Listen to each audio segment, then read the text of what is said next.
Amados hermanos, el Señor les bendiga. Vamos a compartir la palabra del Señor en esta oportunidad. Quisiera que abrieran sus Biblias. Vamos a ver un pasaje muy extenso, pero va a ser una prédica corta. En Jueces capítulo 6, del verso 2 en adelante, vamos a estar analizando experiencias, ¿no es cierto?, que tienen que ver con cómo confiamos en el poder de Dios. En esta serie de predicaciones que hemos estado haciendo en este último tiempo, sobre todo en el momento en que el pastor ha salido de sus vacaciones, ha mandado varias fotos ahí al directorio, está pasando muy bien, ya nos están dando un poco de envidia santa, sí, ¿ya? Pero lo está pasando muy bien allá en el sur. Gracias a Dios se ha juntado con varios hermanos. ¿Bien? Confiando en el poder de Dios. La lectura bíblica está en el capítulo 7, pero vamos a ir del capítulo 6 analizando ciertos antecedentes para ver cómo llegamos a este capítulo 7 y qué es lo que la palabra del Señor nos va a enseñar durante todo este proceso. Bien, vamos a orar primero para que el Señor nos ayude en esta mañana. Padre, en el nombre de Jesús, te damos gracias en esta mañana por poder, Señor, estar aquí físicamente, presencialmente, pero también aquellos que están conectados para escuchar tu palabra. Algo tú nos tienes que decir, Señor, en esta mañana. Y te ruego, Padre, que tú abras los corazones de cada uno de nosotros, sus mentes espirituales y el corazón espiritual, para entender lo que tú nos quieres enseñar en esta mañana. Como lo decía nuestra hermana Belén, Señor, dispón nuestra vida completa para entender tu palabra, Señor, en esta hora. Que cualquier distracción, Señor, sea dejada de lado, o preocupación que tengamos en nuestra mente, en nuestro corazón, que quede de lado, Señor, para estar disponibles a tu voz en esta mañana. En el nombre de Jesús, amén. Amén. ¿Qué es lo primero que viene a su mente cuando hablamos del poder de Dios? ¿Qué es lo primero que viene a su mente? ¿Alguien puede decirme, mire, lo primero que se viene a mi mente es que acerca del poder de Dios? ¿Perdón? Bien, creación lo hizo con solo su palabra, ¿cierto? ¿Alguien más? Sobrenatural. Dios está por sobre la naturaleza. De hecho, la naturaleza es su creación y ese es sobre su creación. Absoluto. ¡Wow! Me gusta esa palabra. Sus verdades y sus principios son absolutos, no cambian con el tiempo. ¿Se ha puesto a pensar en todopoderoso o omnipotente? Son dos palabras que son muy tradicionales en el culto evangélico, en el lenguaje evangélico, y la verdad es que Dios efectivamente es todopoderoso. Y en esta mañana Dios nos insta a confiar en su poder. El diccionario bíblico, el diccionario bíblico define la omnipotencia de Dios como uno de sus atributos exclusivos que lo señalan como el ser más poderoso de toda la existencia y que puede hacer todo lo que quiera en función de su naturaleza, esencia y voluntad. O sea, en otras palabras, el poder de Dios no está limitado a nada. Nada puede limitar el poder de Dios. Solo su voluntad. Su voluntad. Si Él quiere hacer con usted algo, tenga por seguro que lo va a hacer. Dios, cuando elige una persona, y vamos a ver en el relato que vamos a estar leyendo después de Jueces 6 en adelante, cuando Dios llama a una persona, lo llama insistentemente y lo prepara para hacer lo que Dios quiera que esta persona haga. Y todos nosotros hemos sido llamados por Dios. En cada uno de nosotros hay un predicador por excelencia. No solo con nuestras palabras, sino también con nuestra conducta. ¿Sabían ustedes que en el trabajo donde usted está predicando? Con su ejemplo, con su conducta, usted está predicando. Y Dios lo ha llamado a eso. Bien, con ello en mente, vamos a ver cómo esta historia nos muestra cómo Dios muestra su poder en nuestra vida natural. Cómo el poder de Dios se puede manifestar en la vida de cada uno de nosotros. De qué manera Dios lo puede hacer. Entonces, Jueces capítulo 6, verso del 2 en adelante. Quiero hablar algo del contexto de este pasaje. El pueblo de Israel estaba sometido por los madianitas, ¿ya? Y una coalición de ellos. Era tal la complicación del pueblo de Israel, ¿ya?, que se hicieron cuevas en los montes para ir a vivir, cavernas y lugares fortificados para poder vivir. Cuando el pueblo había sembrado, venían los madianitas con los ismaelitas y los hijos del oriente, ¿no es cierto?, y arrasaban con todo y llegaban hasta Gaza y no dejaban nada. Entonces el pueblo de Israel estaba pasando hambre, estaba humillado, habían dejado sus casas porque tenían que ido a vivir a las montañas, ¿ya?, y estaban en un extremo, ¿no es cierto?, debilitados. Israel empobrecía día a día. Eso usted lo puede ver ahí en Jueces capítulo 6, del verso 2 al 6. En esa circunstancia, el pueblo se acuerda de Dios. El pueblo se acuerda de Dios. Y ora al Señor. Ora al Señor. Y dice, todavía no, me anticipé.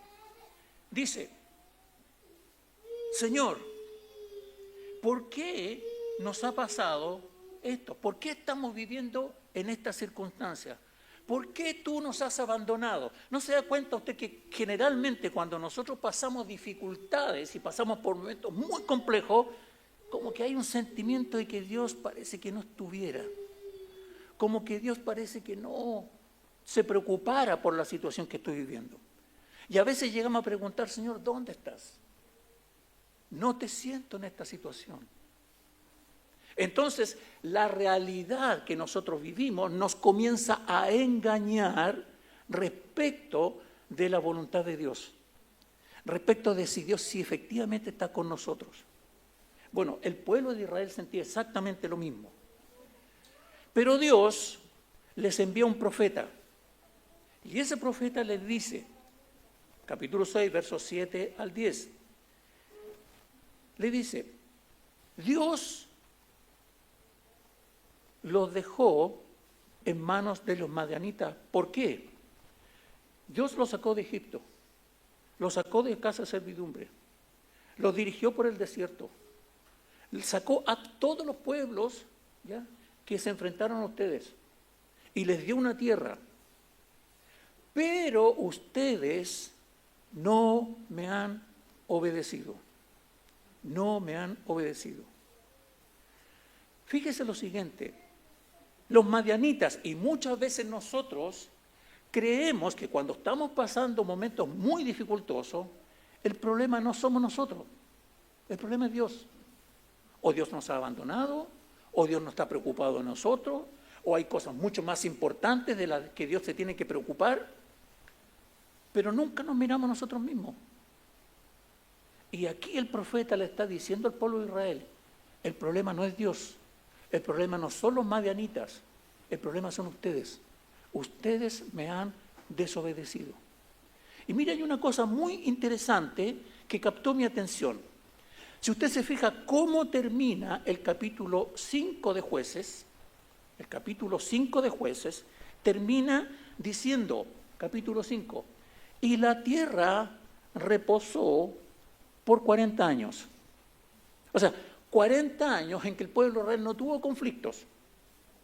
40 años en que la tierra produjo todo lo que tenía que producir. 40 años en que el pueblo estuvo happy, ningún problema. Pero mire cómo comienza el capítulo 6, versículo siguiente, 6:1. Dice, y los hijos de Israel hicieron lo malo ante los ojos de Jehová, y Jehová los entregó en manos de Madián por 7 años. O sea, cuando normalmente las cosas están súper bien con nosotros en nuestra vida, tenemos la tendencia natural a olvidarnos de Dios, a olvidarnos de las misericordias de Dios, a olvidarnos de la paciencia de Dios. Y naturalmente comenzamos a hacer cosas medio al filo de la voluntad de Dios, medio al filo entre pecado y no pecado, porque es nuestra naturaleza. Pablo en el capítulo 7 decía que cuando quiero hacer el bien y con mi corazón quiero servir a la ley de Dios, hallo que hay en mis miembros otra ley que me lleva cautivo al pecado, porque esa es nuestra naturaleza. Entonces nosotros nos empezamos a olvidar de Dios. Y el pueblo de Israel se había olvidado de Dios a causa, ¿no es cierto?, de su progreso, a causa de todo lo bien que estaban durante 40 años, que no hubo conflicto, no hubo ningún problema. Entonces Dios interviene.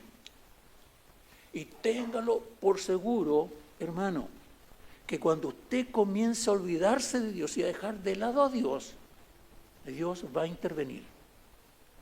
Porque Dios le ama. Y Dios amaba al pueblo de Israel y aún lo ama. Entonces Dios interviene. Siempre pensamos que el pueblo, o siempre pensamos que Dios tiene un problema, o que las circunstancias son el problema, o que a veces, no sé, mi vecino es el problema, o no sé, por el carnicero, en fin, el jardinero tiene el problema porque nunca hace las cosas bien y al final eso No. A veces el problema es nuestro carácter. Generalmente el problema tiene que ver con nuestro carácter. Generalmente el problema tiene que ver con nuestra falta de fe. Generalmente el problema tiene que ver con nosotros, no con Dios. Con nosotros, no con Dios. Entonces, vino, después del profeta, que les dijo al pueblo de Israel, mire, todo esto les ha ocurrido por esta circunstancia, Dios sigue interviniendo.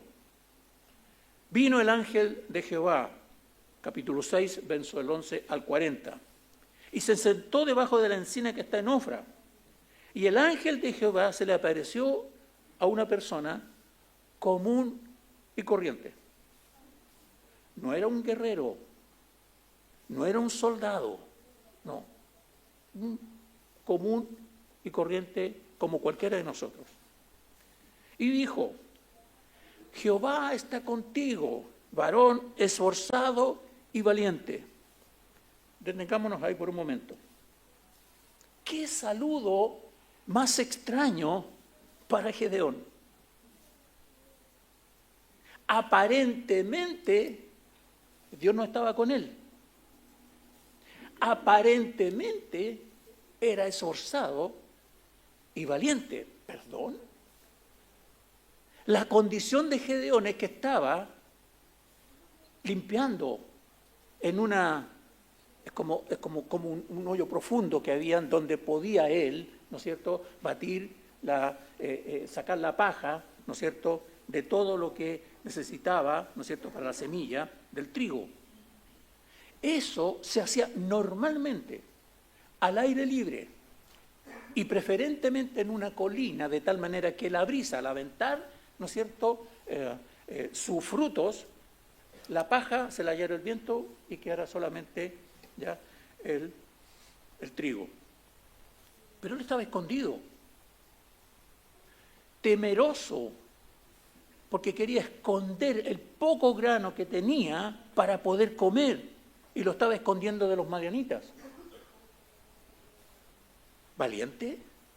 ¿Esforzado? Dios sabe lo limitado que somos. Conoce nuestro corazón. Y Dios no solo ve lo que nosotros vemos. A veces nosotros decimos, imagínense que ustedes pensaran, ya, oye, Miguel va a ir a hacer misiones a la India. Ustedes dicen, Miguel, este no tiene dedos para el piano para ser misionero. ¿Cuándo? ¿Por qué? Porque nosotros vemos nuestra realidad hoy. Pero Dios ve lo que Él puede hacer en medio de nosotros o por medio de nosotros. Entonces, por eso su saludo a Gedeón le pareció tan extraño. Porque Gedeón decía, ¿yo valiente? Ni siquiera soy soldado, no sé tomar ni siquiera una espada. Pero yo valiente, esforzado. Y más encima que Jehová está conmigo en la condición en que estamos. Gedeón miró su propia realidad. Su propia realidad. Pero Dios ve mucho más allá que eso. Gedeón pregunta o dice, Señor mío, si Jehová está con nosotros, ¿por qué nos ha sobrevenido todo esto? Pero si eso ya el profeta se lo había dicho. Ya estaba súper claro. ¿Por qué tuvo que volver a preguntar? ¿Por qué? ¿Dónde están todas las maravillas que nuestros padres nos contaron diciendo que nos sacó de Egipto? Gedeón, el profeta ya te lo había dicho. ¿Por qué insiste en preguntar lo mismo? O sea, somos tan porfiados nosotros que a veces preguntamos 4 veces las mismas cosas. El punto ahí es que no había confianza en el poder de Dios. Aún estaban meditando en que el problema eran los madianitas.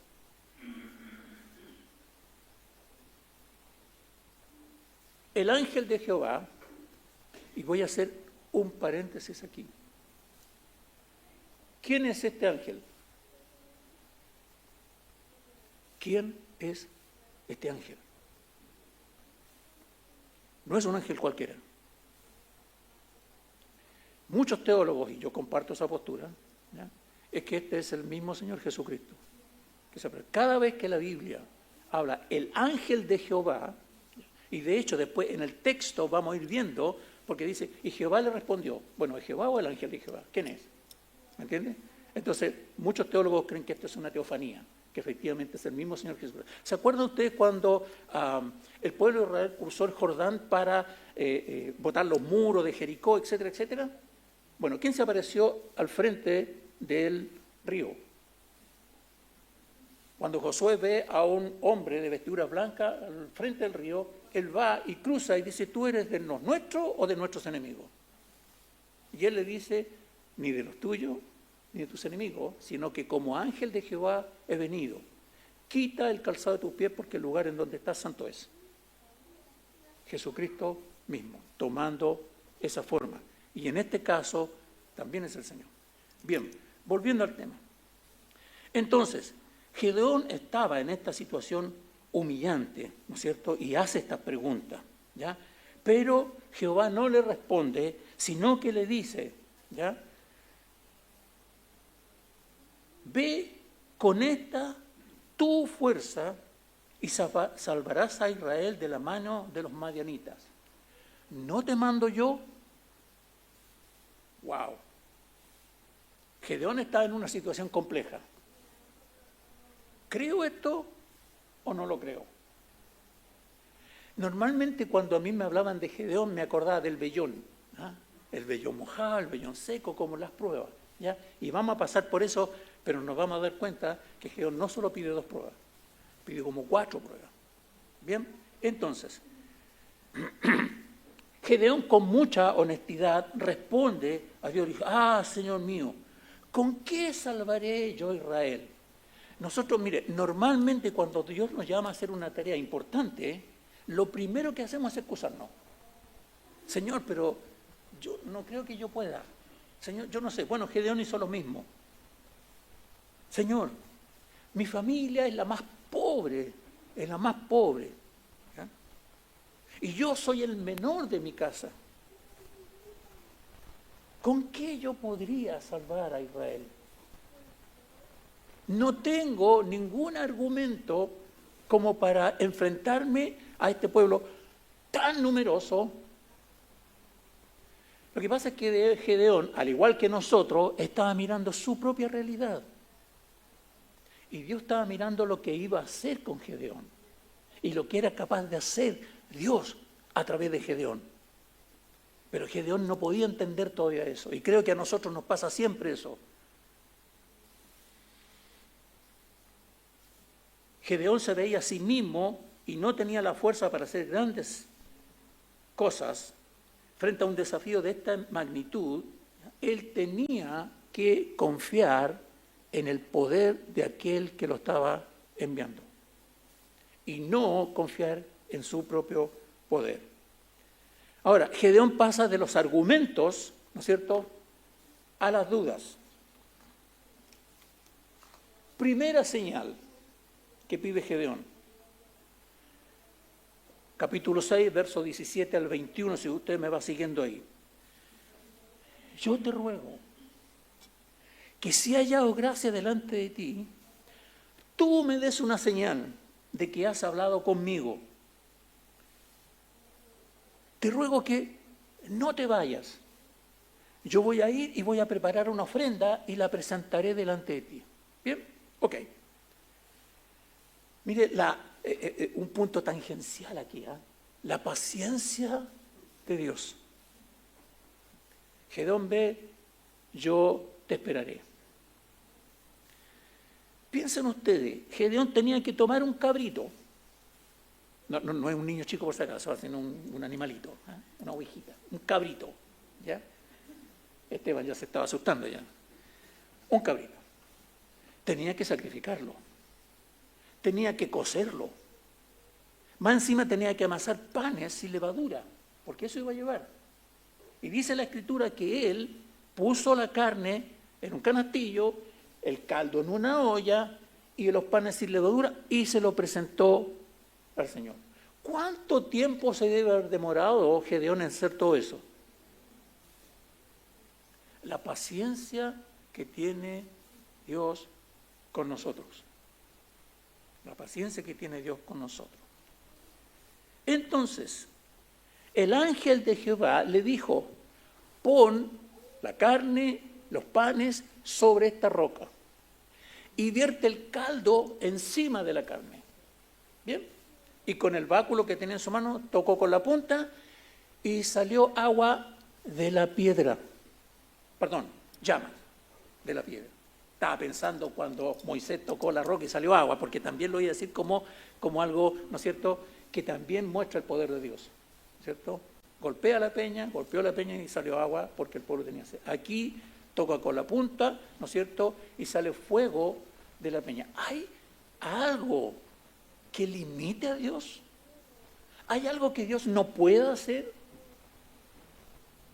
¿Usted ha sacado alguna vez fuego de la roca? A lo más con 2 piedras, una chispita para que la paja se encienda y hacer un asado, digamos, pero nada. Pero a Dios nada lo limita, nada lo limita.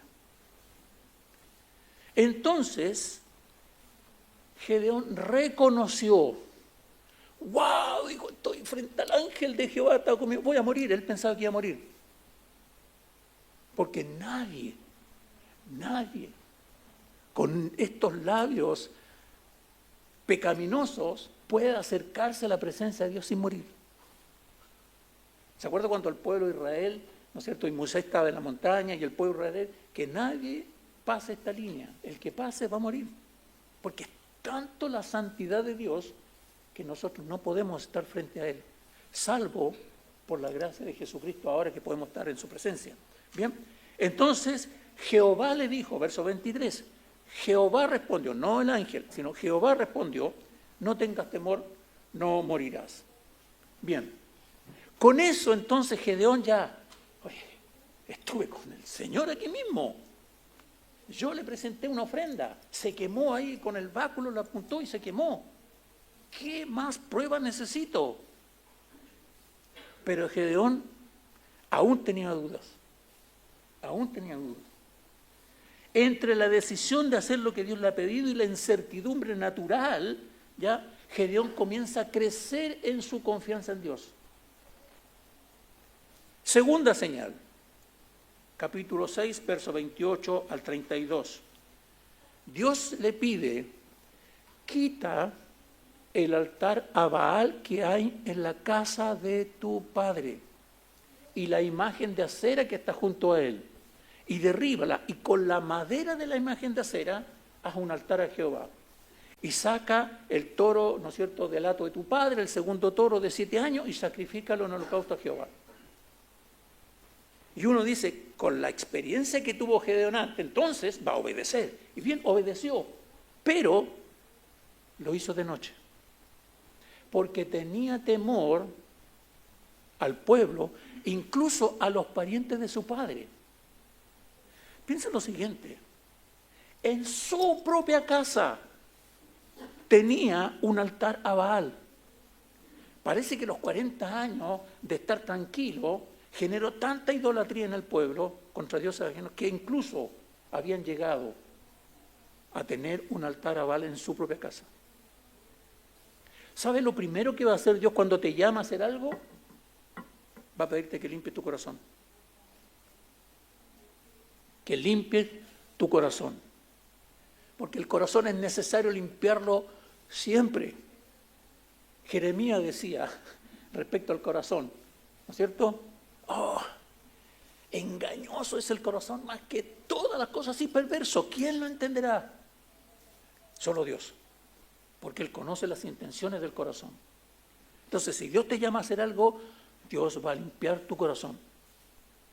Entonces, Gedeón va y hace esta situación. Y obviamente, tanto los familiares como los del pueblo descubrieron que había hecho esto y empiezan a buscar y se dan cuenta que es Gedeón. Y lo querían matar.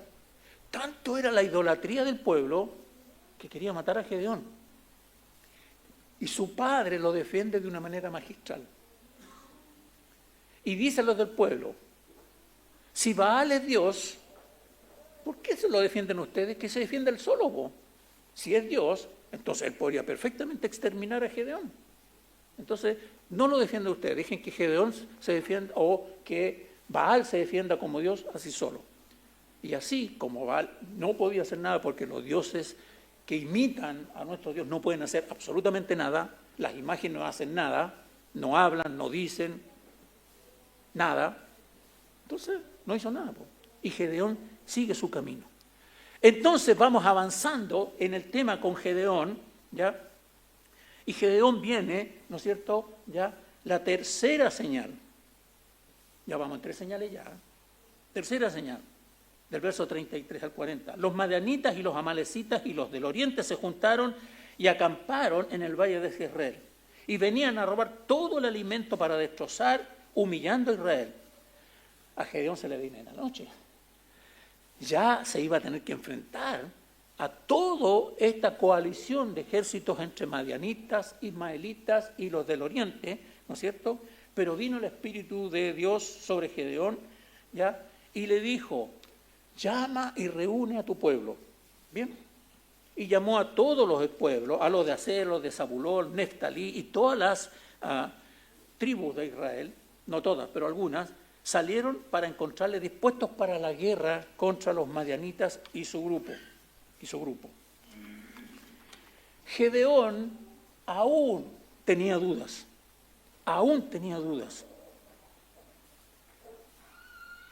Y dijo, Señor, si has de salvar a Israel por mi mano, pondré un vellón. Aquí apareció el vellón al fin. Pondré un vellón en la era. ¿Ya?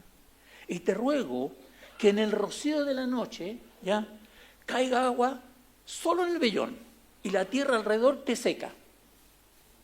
¿Qué ocurrió? Mire la paciencia de Dios. Efectivamente ocurrió tal como lo había pedido Gedeón.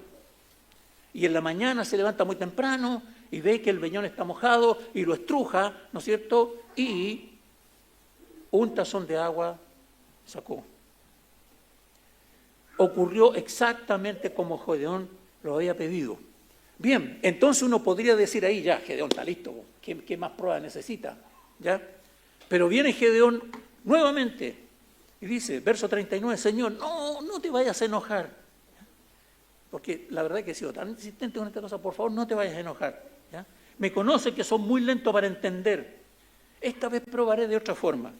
Nuevamente pondré el vellón en la era, pero ahora que toda la tierra esté mojadita y el vellón seco. Entonces uno podría pensar, o sea, si yo fuera Dios, ya le habría dicho, ya, cabréate. O sea, no juegues conmigo. Pero Dios tiene una paciencia con cada uno de nosotros. Y le dice, perfecto, bien. Al día siguiente el vellón estaba absolutamente seco y la tierra con el rocío de la noche. Hermano, nadie puso un paraguas ahí para que cubriera el vellón. No existía en ese entonces. Nadie puso nada para cubrir el vellón. Dios dirigió el sereno de la noche para que no mojara el vellón, de la misma manera como lo dirigió la vez anterior para que solo mojara el vellón. ¡Wow! Bien, ¿más pruebas? No, ya con esto es suficiente. Gedeón había madurado en su fe, estaba dispuesto para ir a la batalla y vamos a ver ahora lo que Dios va a hacer por medio nuestro. Vamos adelante. Y Gedeón con una fe pero tremenda, ya. Pero ahora va a hablar Dios. Y Dios le va a enseñar a Gedeón hasta dónde es necesario confiar en él. Gedeón había juntado 32.000 hombres, 32.000 hombres, para enfrentarse a los madianitas. ¿Cuántos eran los madianitas? ¿Se acuerdan ustedes? Eran hartos, ¿no es cierto? Eran hartos.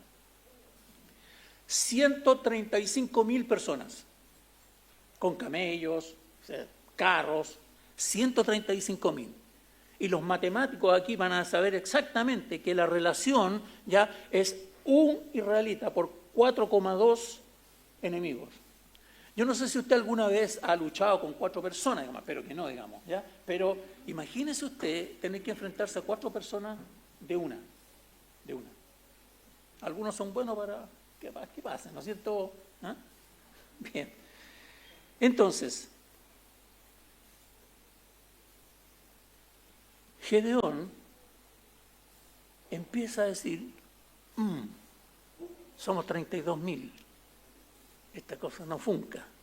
Bien, Señor, con 4 ya podemos. Gedeón, dice el Señor, el pueblo que está contigo es mucho. ¿What? ¿Qué? Somos 32.000, vamos a entrar a 132. ¿Se le habrá olvidado sumar, multiplicar al Señor? ¿Se le habrá olvidado restar? ¿Qué? No sea que el pueblo, ganando la batalla, se alabe a sí mismo diciendo, por mi fuerza vencimos al enemigo. Nosotros tenemos la tendencia natural a llevarnos la gloria cuando hacemos algo, ya, que Dios incluso puede aprobar lo que hemos hecho. Por eso siempre digo a los jóvenes, ¿no es cierto?, cada uno de nosotros, a los músicos, ¿sabe qué? La gloria no es de ustedes. Los aplausos no son para ustedes, son para Dios. Porque Él es el único que se lleva la gloria. Siempre, siempre. Entonces, Gedeón dice, Señor, ¿mucho?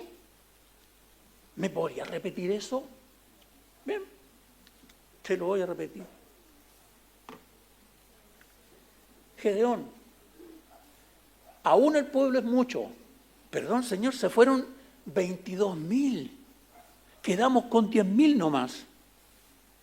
Ahora la relación, ¿cuánto es? Un israelita por cada 13,5. Me anticipé a una. Con 13,5.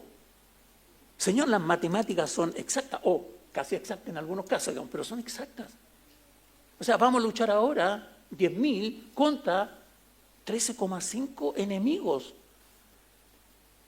Señor, ¿te estoy entendiendo bien? Entonces, Gedeón dice, bueno, después de todas las pruebas que Dios me ha dado de su poder, voy a entender que efectivamente vamos a poder vencer a este ejército innumerable de personas. Pero Dios no se queda ahí tranquilo. Y le dice, Gedeón, el pueblo aún es mucho. ¿Qué? Sí, 10.000 es mucho. 10.000 contra 135.000, ¿cómo dice que nuestros hombres son muchos? ¿Qué vamos a hacer con 10.000 personas frente a 135.000? Llévalos al agua y yo los probaré. Bueno, y Gedeón los lleva al agua y le dice, cualquiera que lamiere el agua con su lengua, como hacen los perros, apártalos a un lado, y los que doblen sus rodillas para beber también apártalas, y los que llevaron el agua. ¿Cuál es el punto aquí? No hay ninguna cuestión teológica detrás, ¿ya? Porque algunos piensan que hay algo teológico. Simplemente algunos hicieron esto. Y tomaron el agua. Los otros, 9.700, hicieron esto. ¿Ok? Algunos dicen que los que llevaron así estaban pendientes de su horizonte por si venía el enemigo. Los otros se zambulleron, casi se dieron un piquero, entonces podía venir el enemigo. ¿Ya? Pero no hay ninguna cosa teológica detrás, solamente un acto para hacer una separación entre un grupo y otro. ¿Bien? 9.700 doblaron su rodilla y Dios le dice, ¿sabe qué? A estos dile que se vayan a su casa y quédate con 300. Y con 300 vencerás a los madianitas. ¡Wow! Gedeón ya está en una etapa en la cual sabe que ninguna de las cosas que él pueda hacer, ni siquiera sus compañeros puedan hacer, le va a dar la victoria. La única manera de obtener la victoria es porque Dios haga algo. No hay otra manera. La relación que hoy existe de entre 300 y 150.000 son 450 hombres por cada israelita. Entonces, es imposible. No hay cómo vencerlos. Pero Gedeón estaba ahí. No era guerrero, era el menor de su familia y estaba ahí. ¿Qué hace Gedeón? Gedeón, a esta altura, ya está aprendiendo a confiar en el poder de Dios, en que Dios puede hacer todo lo que Él quiera. Ni siquiera Él va a poder ayudar a Dios a hacer algo.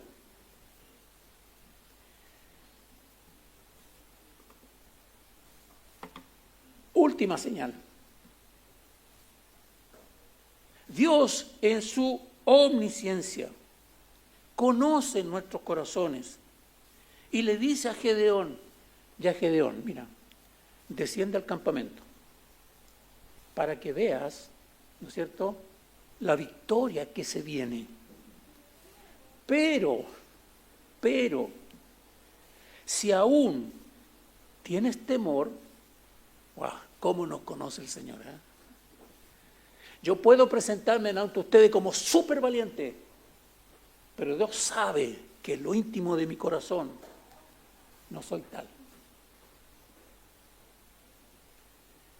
Pero si aún tienes temor de descender, lleva a tu criado fuera y escucha lo que hablan. Y Gedeón descendió al campamento y escuchó ahí, se fue a los puestos de avanzada, ¿no es cierto? Y escucha a dos personas conversando. Y una le dice, tuve un sueño. Y vi un pan de cebada que rodeaba por el cerro abajo y chocaba contra el campamento de Madián y lo destruía, etcétera, etcétera. Y Gedeón dice, ¡wow! De hecho, el compañero a quien le estaba contando el sueño, eran dos madianitas, ¿no es cierto? Le estaba contando el sueño, ¡oh! Y eso no puede ser otra cosa que la espada de Gedeón y que va a destruir el campamento. Y Gedeón ahí dice, ya, aquí está súper claro. Bien. Y reúne, ¿no es cierto?, a su grupo arriba. Pero lo importante aquí en este punto, amados, es que Dios conoce tu corazón. Dios sabe tus temores.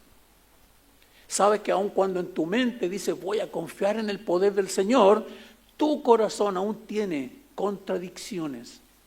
Porque ves que hay cosas que a lo mejor son imposibles de hacer. Si uno mira su vida hace 10 años atrás y ve dónde estaba y dónde está hoy, Dios ha hecho eso en tu propia vida. Dios ha hecho eso en tu propia vida. Dios te ha dado la fuerza, Dios te ha dado la inteligencia, Dios te ha dado todo lo que tú necesitas para llegar al punto donde estás. Y hoy día, ¿ya?, Dios te da también las herramientas para llegar a donde Él quiere que tú estés.